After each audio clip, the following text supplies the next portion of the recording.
Commodore Call pregame with Coach Trunny. Coach, the Drake, The Future is bumping right now for BP. Do you have any idea who those two artists are? No. Absolutely none. So as the playlist was coming on, I saw you weren't a fan.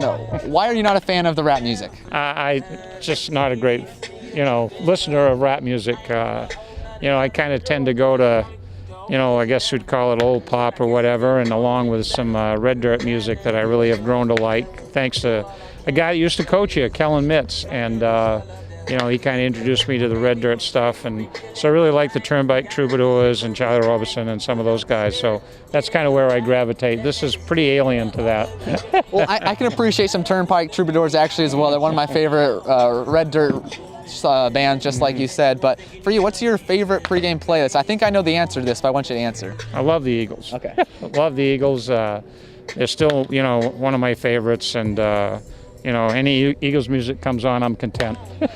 Now walk me into the selection process for the BP music. Is it coaches? Do players get a say? How does that work? It's a little bit of everyone. I think the coaches, first of all, try to kind of set the tone, but the players have input, and it usually becomes kind of an assortment of different genres. But it's always interesting, and a lot of it depends many times on who our players are, what their backgrounds are. So each year it kind of takes on a little bit different twist.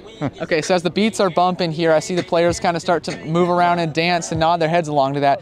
Back in college, when you're their age, were you the same way, kind of nodding and dancing to the music? Yeah, I was. Keep it together, Coach. Yeah.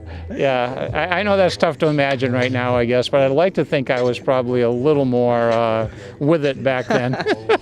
Now, we were talking before this. You have a pretty crazy concert experience in terms of like the most surprising. What concert is that? Jimi Hendrix, and that always shocks everyone when I say it, and Coach Stoll always makes a lot of fun of me, but it's Jimi Hendrix when I was actually in high school, and so that's probably without question my most surprising concert. Yes.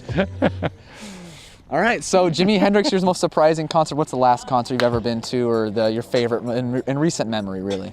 I went to a lady country singer that I really enjoy, who hasn't had anything in recent, the last few years, but Patty Loveless, and love Patty Loveless, and whatever. I mean, she just kind of, was one of those artists that I really, enjoyed, and I would love to see the Turnpike Troubadours, but they don't come here very often. I think they were actually in Boston last year, but I probably was busy on a baseball field.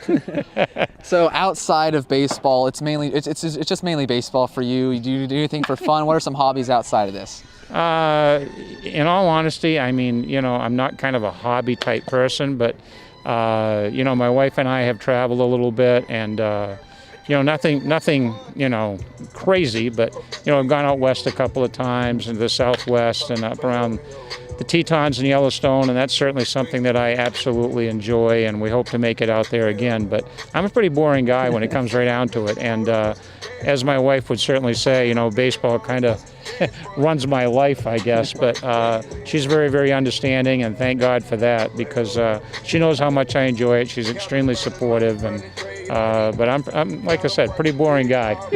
Well, baseball is what makes you, and we love that, Coach. Coach, I appreciate your time. This was fun, all right? Thanks, Blake. Have a good evening. All right, Chris, Josh, back to you guys.